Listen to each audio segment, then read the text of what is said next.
All right, hello. We'll get started. I'll just leave the introduction at that. I have a couple of web-based businesses that I'm working on right now in an entrepreneurial vein, and those are kind of exciting. But what I wanted to talk to you about today is finding and vetting innovative ideas. So as an entrepreneur, one of the things that kind of confronts you fairly early on is, what should I do or what should I sell? How do I forward these? Probably on my own machine then, right? So this is kind of the age-old question that we're going to talk about today. And how many of you as entrepreneurs know right now what you are planning to build a business around? What are you planning to sell? You have an idea for that. So a couple of you, the first uncomfortable truth that I wanted to present to you was that if you don't have a good idea to work with right now, you're already one step behind. Don't let that scare you. As you can see in the room, almost everybody is one step behind already, but in some cases you may be putting the cart before the horse. Learning how to build a business and then finding an idea is one step behind the folks who have an idea and are now learning how to build that idea into a business. So think through that as we get started here. And I wanted to start first with roles. The idea of understanding how to come up with the idea is really kind of first planted in the idea that there are many roles in being an entrepreneur, and understanding what to do at what stage of this thinking process of building a company is really kind of defined in the roles that you're going to play. And some of this is not going to be rocket science to you. We'll have some Q&A afterwards, so we'll kind of revisit some of these ideas. But I want to blast through and just introduce a few ideas in the process of thinking through coming up with what are you going to do with your business. So the first role is the private eye. Everybody in this room, by virtue of studying entrepreneurship, is instantly a private eye. And you're looking to solve a problem. We don't know what the problem is yet, and there are lots of problems out there to solve, but the first role that you're going to have in trying to figure out what your good idea is in trying to identify a problem. Because you build a business around something that solves a problem for a potential customer.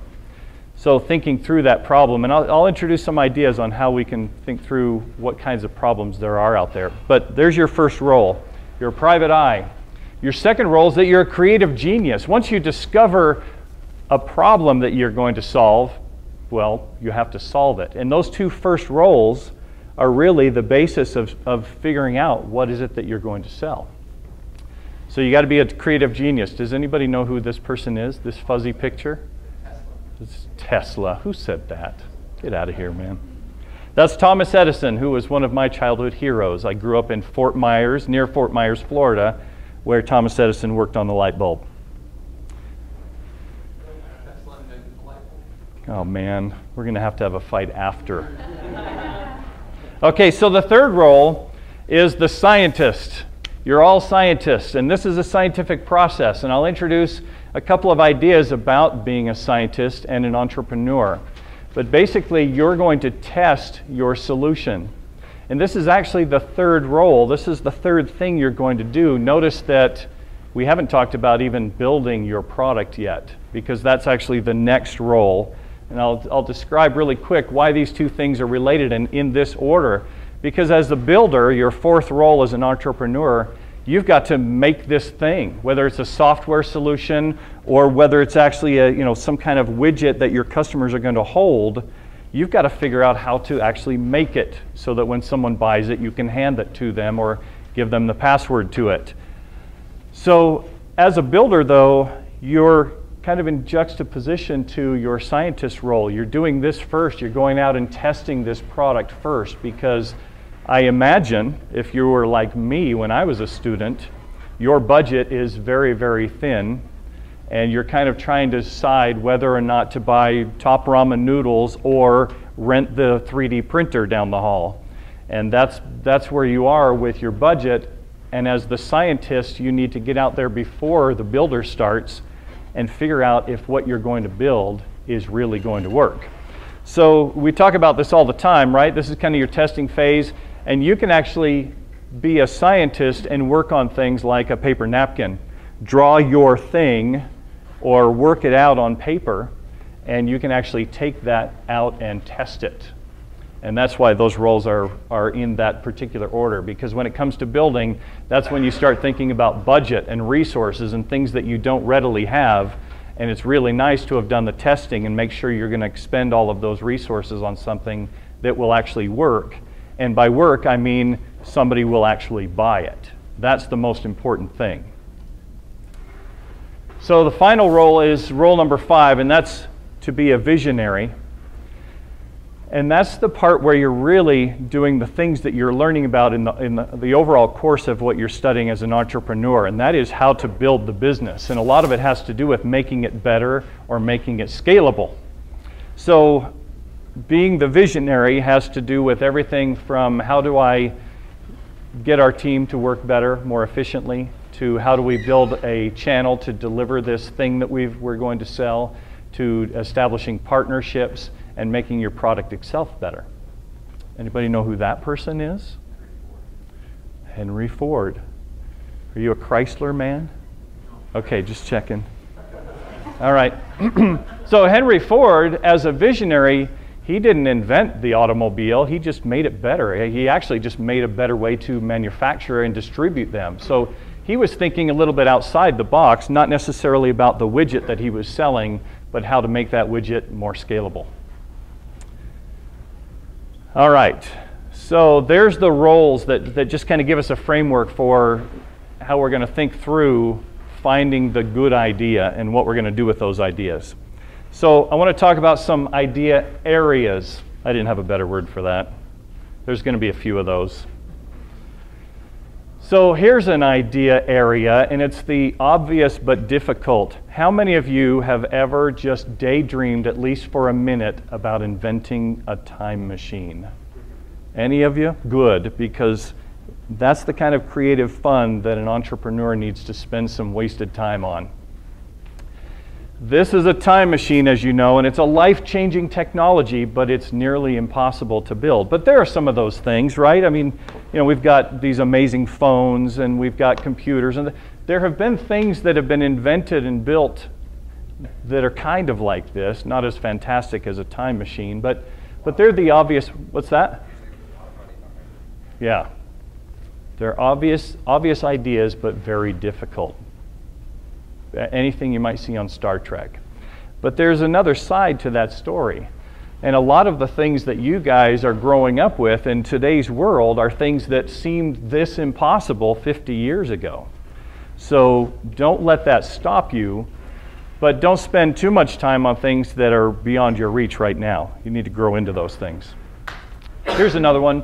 So this is an idea area that I called mass market, and it's really about improving something that everyone needs. So when you're thinking about ideas, some of the best ideas out there and some of the most scalable type of products are things that solve problems that everyone already has. And you might go through a brainstorming session on your own and think, okay, let me just walk through an average house. Everybody has a thermostat. Are you guys familiar with Nest? Those cool thermostats? Everybody has a thermostat. Nest took that idea and thought, you know what? Everybody has one. Everybody hates to program it, and when it doesn't work right, it's miserable. You're too hot or too cold or spending too much money on resources that you could be saving. Let's solve this problem, and we can put one of our things on every wall in every house, everywhere. That was kind of their value proposition, and they went and they did it.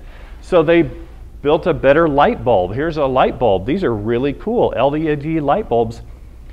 25 years ago, we had LEDs. They were all over the place. Computer guys used them all the time to light up little tiny buttons. And people were only just starting to think about the energy problems we might have as we've got now. And then some guy said, hey, why don't we just bundle a bunch of these things into this light bulb, and now I can go to the store and buy 6 can lights for my kitchen and run all 6 of them for less energy than one of them that I had in just the night before. That's pretty cool. That's a huge solution. Billions of dollars on this market. So this mass market idea is really just about walking through a house or a car or things that everyone has or does and thinking, how could I make that thing work better? Everybody has a toilet in their house, so people think about, how do I run this machine more efficiently with less water? So you start thinking about, what are the bigger problems outside of that? There's no real problem with a toilet in a house, but universally, if we were to adjust something in every toilet on the planet, we might save billions of gallons of fresh water. That's the kind of problem you might be looking for in a brainstorm session with a mass market.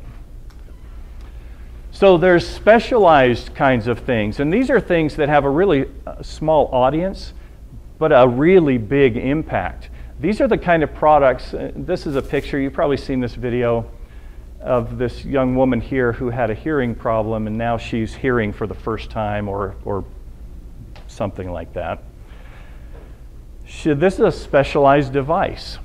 There are very few people relatively who cannot hear and would need this sort of thing, but the impact is incredible. And it's so incredible, in fact, that this kind of person is willing to pay a lot of money for that kind of opportunity.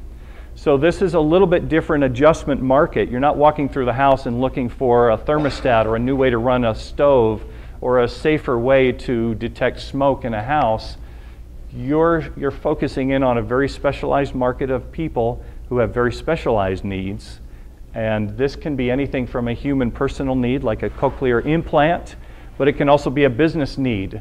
Anytime you've been driving down the freeway and you see a giant truck with a giant steel beam on the back of it, the kind of thing you would bridge over Lake Powell down at Page, Arizona, these giant things, those are super specialized products. And only super specialized companies can make them, and they charge a lot of money for them. But that's the kind of thing we're talking about here when you think about specialized stuff. Or there's kind of this category that I talked, as I thought about these, I just said, you know what, this is an invention category. This is something no one has thought of yet. And don't let that be too daunting, because what you see right here is a collection of steel ball bearings. Somebody invented the steel ball bearing. It's just a marble. But when they put it into a little tiny wheel, it made everything run better. Cars, motorcycles, wheelbarrows, skateboards, all kinds of things were affected. This is actually considered one of the top 100 most influential inventions of all humankind. A steel ball bearing. Somebody figured that out, put those things together, and changed the whole world. So that's how easy invention can be. It doesn't have to be something like an iPhone where it's very complex.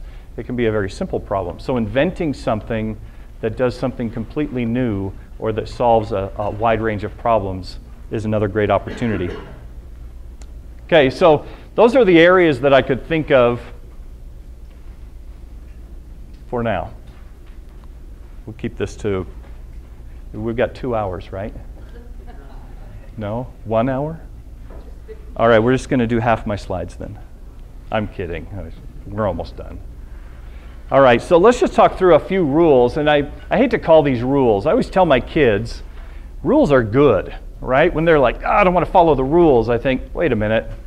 A stop sign is a rule, and it's a good rule, because if you don't stop, somebody's going to get hurt, and it could be you. So some rules are good, but I like to break some rules too. Some of these can be broken, but I just want to present these as rules are good things. Not you, but who else might recognize what this picture is? Anyone? Do you know? Is that at the North Pole or something? It is actually at the South Pole, and this is Ernest Shackleton's boat, the Endurance, being crushed by the ice. And they're several hundred miles from anything. And I wanted to use this to illustrate that failure is part of success. If you've ever heard of Ernest Shackleton is considered to be, he's one of my heroes. And his story is one of the greatest stories of all time in terms of human endurance and human rescue. He and 27 men got stranded on the ice in the middle of the Antarctic, the South Pole, and over the course of 2 years, they did some very amazing things, and Ernest Shackleton, the captain of that ship, brought every man back alive. And it's an unbelievable story. When you get some time, read it. It's pretty awesome. But the big story is that failure is part of succeeding. And you have to remember this, winning doesn't come easy. If it came easy, everyone would be doing it and it wouldn't be a big deal, right? And any athlete or superstar or rock star that you know who you admire, those people had to fail a lot to get to where they are. So just remember that as we do this. Every winner has failed, and get some failure behind you. Every time something I do fails, I kind of think, good. I got that behind me. I don't have to worry about that failure anymore. I'll just keep moving forward. So think of failure as a great stepping stone. Don't get depressed about it. There's really some differences here. There's three kinds of people here. There's people who have never tried, right? Those people have already failed. You don't want to be part of those people. That's where the risk, from here on out, there's risk, right? So people who have never tried, they're part of the failure pool before they even get started because they never start. Okay, the next group of people are people who have tried and failed. And the neat thing about it is now they know how not to do it. So you start to see this is a critical process in really becoming successful. It's important to learn from your mistakes. And then, of course, the third kind of person are people who have tried and succeeded. And there's a distinction between people who have tried and failed and people who have tried and succeeded. And that is that the people who have tried and failed and stopped aren't the ones who succeed. You have to keep going. So you have to remain persistent. Write it down. Do any of you use Evernote? I love Evernote. If you're an entrepreneur and you're not using Evernote, or at least something like Evernote, man, you're missing an opportunity to collect all of your thoughts, have them with you all the time, and be able to add to them whenever you're just thinking of that great idea. Because ideas will come to you at the oddest times.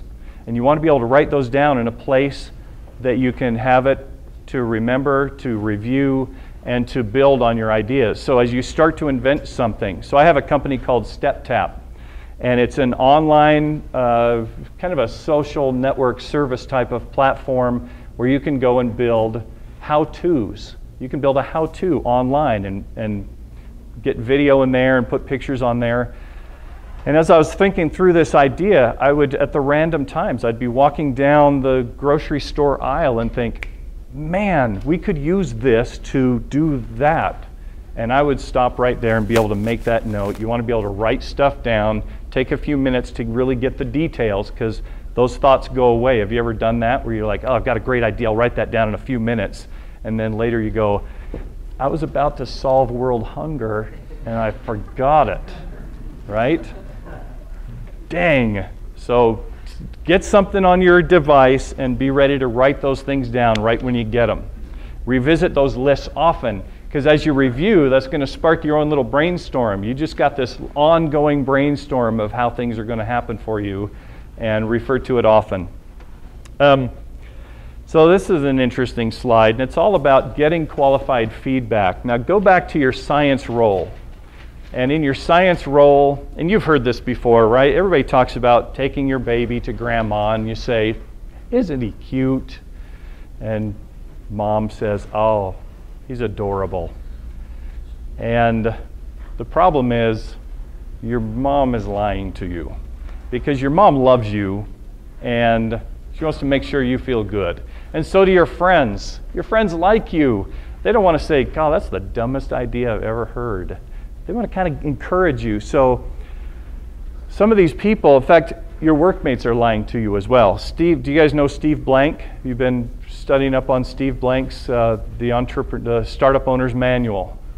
Yes? Now, who's heard of the Startup Owner's Manual? Shauna?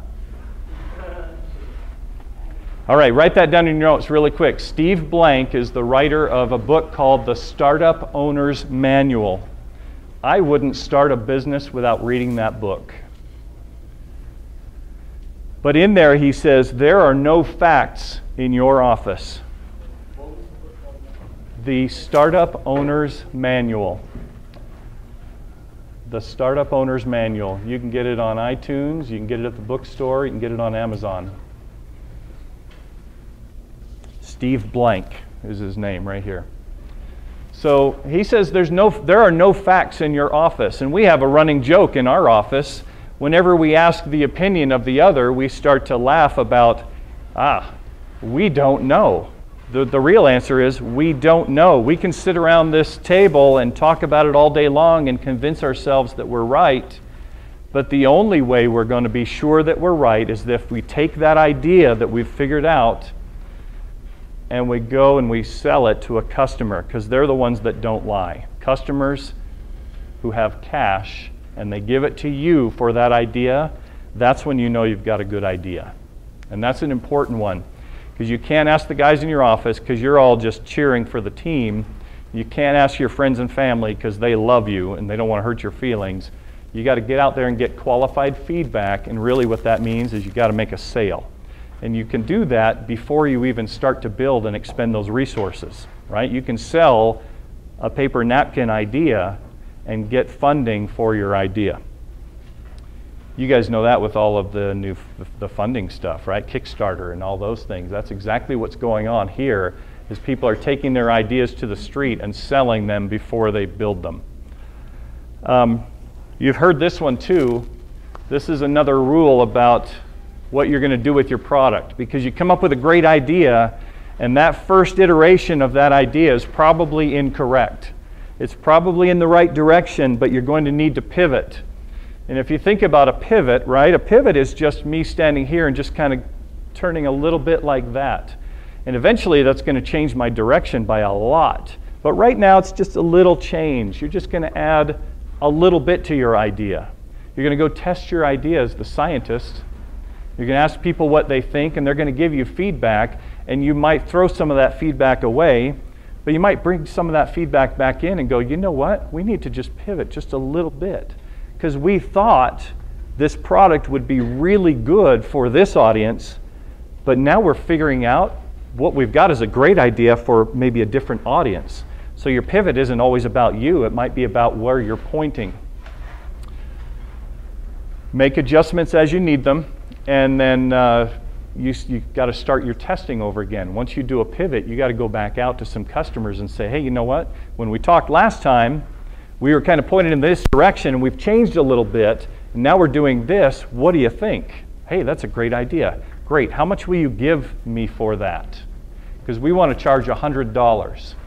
Oh yeah, $100, that'd probably work. Great. Give me $100 right now, and we'll deliver one of these to you first off the line. No, I don't want to do that. Something's wrong with our idea, because it's not solving enough of his problem to give me $100 right now. So that's when you start to think through some of that science process again. All right, so that kind of relates then to how do I know it's a good idea? So here's the basic list, and this is all just really quick and basic. But how do I know you have a good idea? It solves a problem that a lot of people have. And a lot is relative, right? It could be a very few people that have a lot of money, like they want to build a bridge across the lake. You want to keep it simple. If a solution is too complex, it can fail. And I'll give you a quick story. I was a publisher once. I started a magazine in the certification industry, and it was called Certification Magazine. And it cost us $30,000 to produce one issue of that magazine. Well, after about 4 issues, I got in an argument with my 2 other partners, and we decided to disband. They went one way, and I went the other way, and I started a second publication called Professional Certification Magazine. It was bigger, better. I had better writers. We had better resources, better connections. It was amazing. It cost me $80,000 to produce one issue of that. It failed after 3 issues. The other magazine, I think, is actually still in existence. So there's something to be said for keeping it simple. I didn't do that. It failed on me. So you want to make it scalable too. And scalable has everything to do with, can I produce enough of these to make money and scale out to as many people, but it's also about, can I make this efficiently and for the least amount of resources so that we can make this thing profitable. There's a lot going on in scalability. You want to make sure that your good idea is scalable. And then the final way, and this is really a big one, someone you don't know just bought it from you and for real money.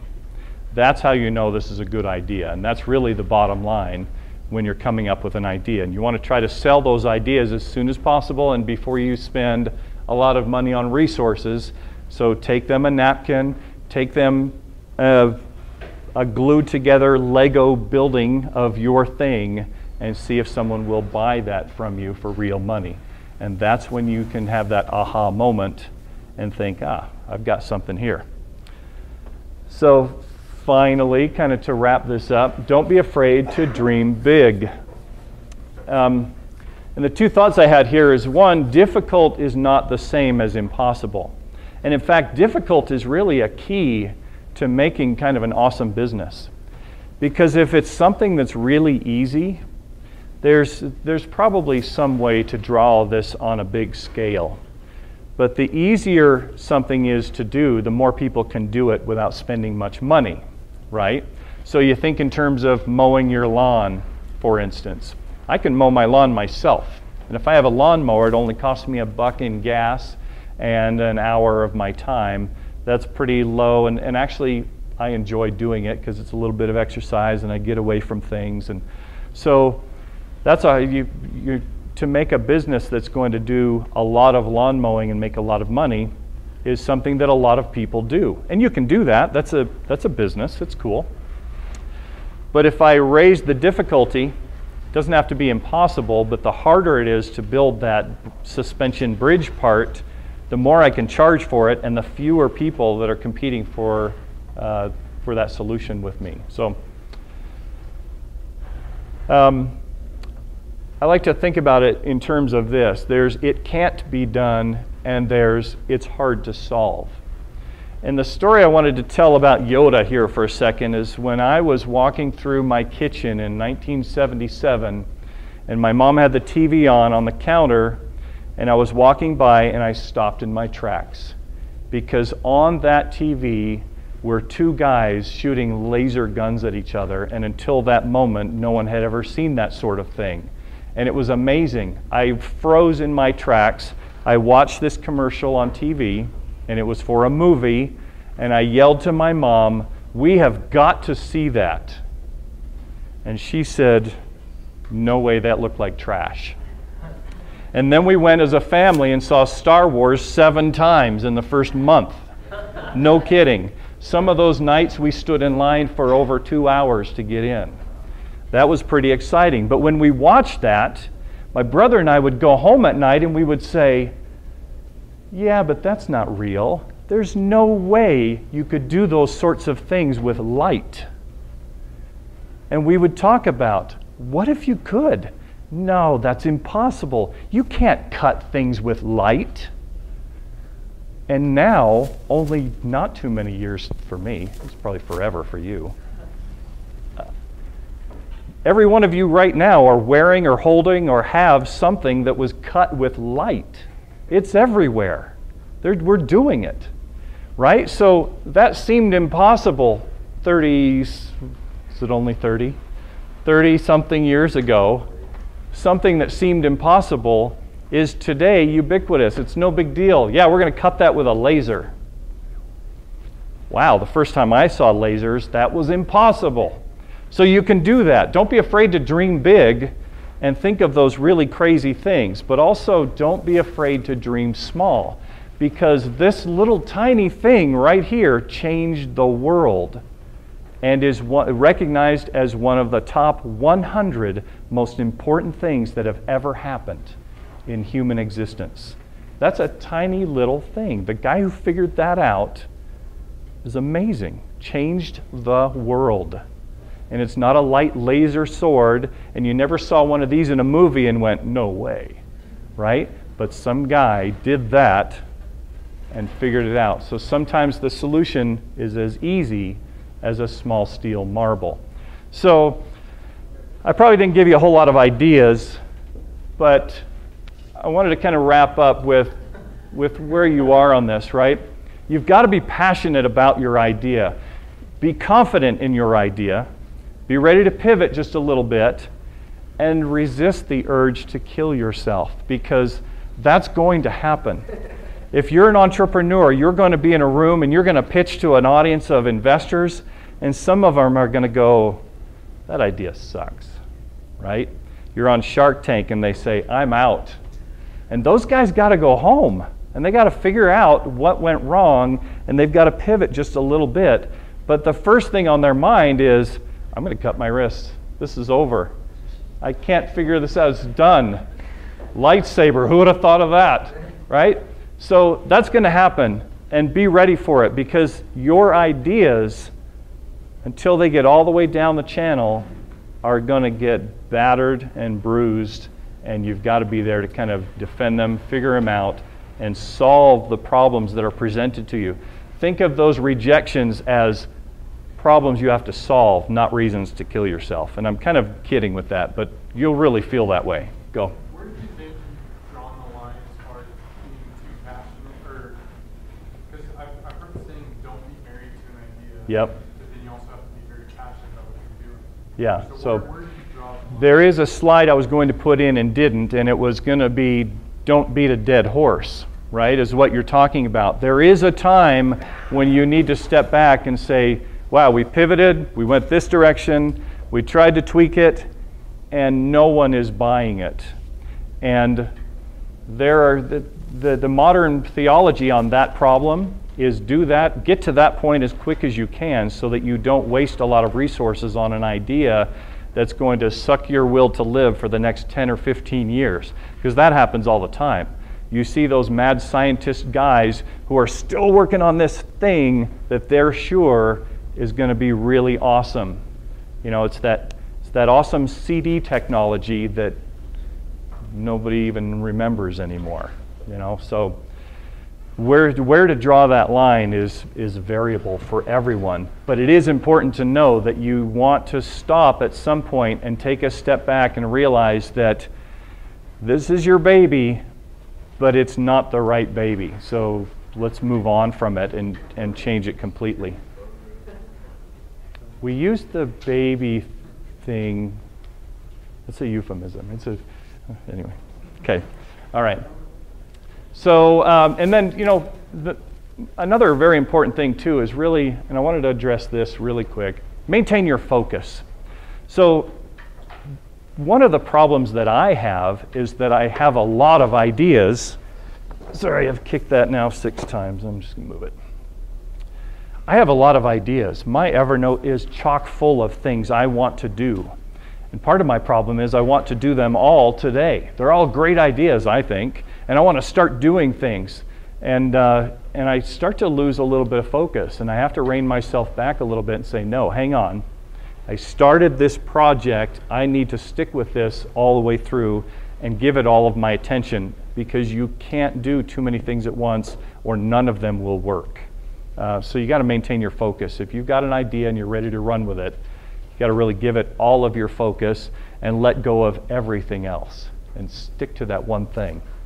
That, I think, is all that I have. And let's go through some questions. Sorry, I'm kind of behind this thing. I didn't know where to go, but so I'll keep hiding back here. But we can talk through some questions if you have any. I'll tell you really quick about here's been my progression outside of a couple other things. You heard earlier that I worked at Novell. Novell, big company, used to be a really big company here. It was kind of the central hub focus of all of the technology in this valley. And it was really kind of the grandfather spawn event that brought technology to the area. Ray Norda and all the neat things we did there. Everybody who left from there came out and started doing incredible things, and this area has really blossomed because of that. And I'm grateful for my experience at Novell, because I really learned how to work in a big company and do all of those kinds of things. And my big dream then was to get out and start building my own business. So I jumped from there into an advertising agency that specialized in high tech. So I started writing marketing plans and doing advertising plans with high-tech companies and got to meet and know a bunch of others. And then from there, jumped even further out from Mothership into my first entrepreneurial venture with a couple other people. That venture actually eventually came to be what is now called Certiport, a terrific business that is local here. They actually make exams for a number of companies, including Microsoft and Adobe, and they sell those exams to help certify students. And I was a part of starting that business. It was a lot of fun. Jumped from there then into the publishing I mentioned earlier, where I was developing magazines and a laboratory where we would grade courseware materials for certification programs. And that was going really well for a while. And then jumped from that actually into biotech for a little break, and then came back and started what is now called Square Compass, a small development company. We were developing essentially web-based systems for small companies. And then the ideas started coming. As we're building things for other people, we start building tools for ourselves that we can use, and tools that our customers ask us to help better what they're doing. So we start building tools for our customers, and pretty soon we realize we're kind of a tool building company and that we have our own line of products. So we have our own line of products, one of them called ListPipe, which is an online service for marketing for franchise companies. And then my newest project is a completely separate group now called StepTap, and it's an online how-to system. It's a platform, social platform for how-to. So those are the kinds of things that I'm doing and that I've done, and the kind of things that have been spawned from ideas that have built onto each other. And that's how I've come up with some of those ideas. So as a college student, would you recommend maybe just going into the field for a few years to work and then start a new idea, or just straight out of college start working on an idea when you have limited resources and probably limited knowledge in the market you're trying to be an entrepreneur? So that's a great question. And there are kind of two paths you can take. The path I took was to jump into a large corporate group and kind of learn in that environment how to do a lot of things. And I've always been jealous, though, of guys like you who have a great idea and just start right out. So here's the advice that I give to my own daughters. I have two daughters, and they're each married, so they're a little older now. Not that old, they're young daughters. And the advice I give to them is this. You guys, you might think that you have a lot to lose right now, but you really don't, especially those of you who haven't started families or bought houses or all of the things that are down the road for you if you want to do those things. You have very little to lose, and that's a perfect opportunity to take some risk. So my advice right now is, if you've got an idea and you're learning some great things, take those things and build those ideas right now while the risk isn't going to affect too many other people around you, right? So if you take off with a great idea right now and it crashes and burns in 2 years, you really haven't lost a whole lot as compared to taking the route that I have, and you get to closing in on age 50 and still taking a lot of risk and having discussions with my wife and family about, should we really put the house on the table and go for this new idea? That becomes very risky, and you're less likely to make the kind of decisions that you need to if you do that. So my advice is, get out there and do it now while you're learning some awesome things. You've got the energy to do it, you're building some resources, and you've got very little to lose relatively. Have you or other entrepreneurs you know experienced your company outgrowing you? And if so, how do you stay on top of that? That happens all the time. There's a company called Allegiant who the CEO felt that way about the company and hired another CEO to come right in, a friend of mine named Cary and Clark.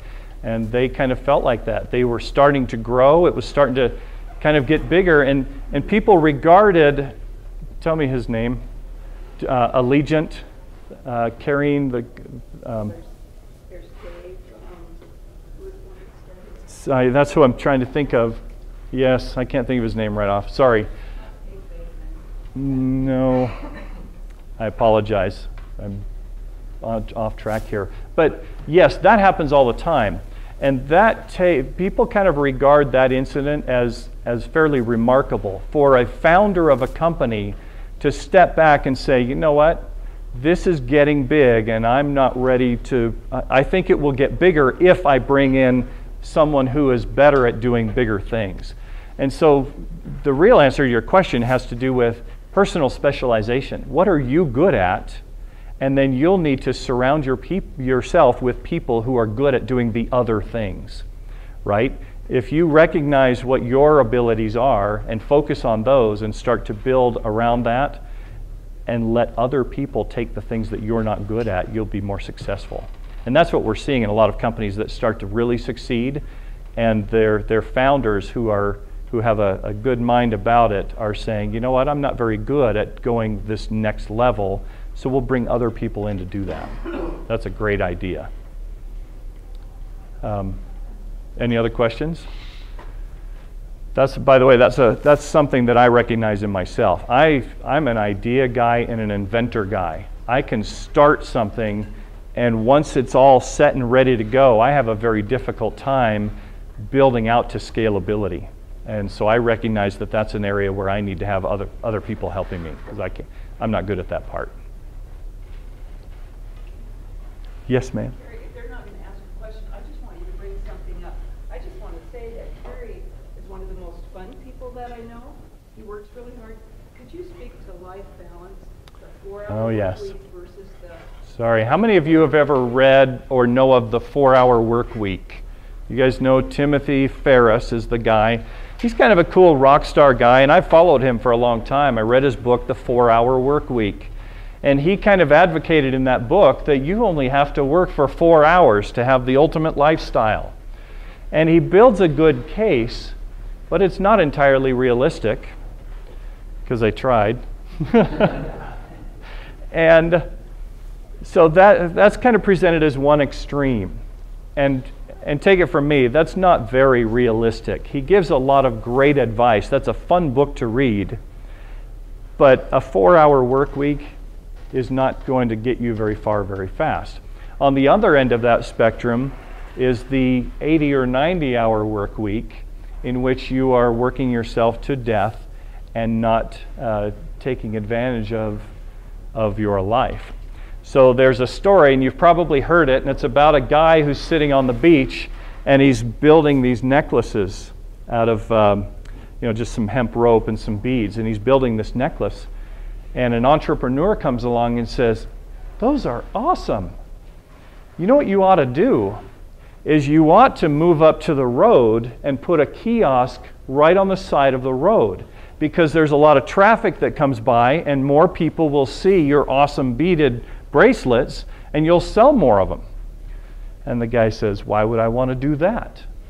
And he says, because when you sell enough of them, you could actually rent the factory just down the road, and you could hire some people. Those people could come and work for you, and they could all start making these beaded necklaces and bracelets, and you could package them up and start shipping them all over the world.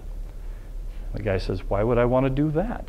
And he says, because when you build that business, you can then build it in an office in the top of the high-rise building downtown and start your global headquarters there and franchise this opportunity to other countries, and you'll be selling your necklaces and bracelets to everybody on the planet. And the guy says, why would I want to do that? And he says, because you'll make enough money that you can retire and spend the rest of your life on the beach. He says, but that's where I am right now, right? So to him, the value of life was, I'm here on the beach enjoying myself. I'm actually living the life this guy just described all of this work and effort to get to. So I think through that story, every time I start working toward that 80-hour work week, and I love to work. I love working. I'm working all the time. And my wife and I love to travel a lot. We go to a lot of places. The secret is that she used to work for Delta Airlines, so we have these cute little cards that get us anywhere all the time, and it's a lot of fun. And it is a lot of fun. And I work a lot when we do that travel, but the real important thing is to kind of just slow down for a second and realize that some of the things you're dreaming of and working toward have to do with living and enjoying your life right now too.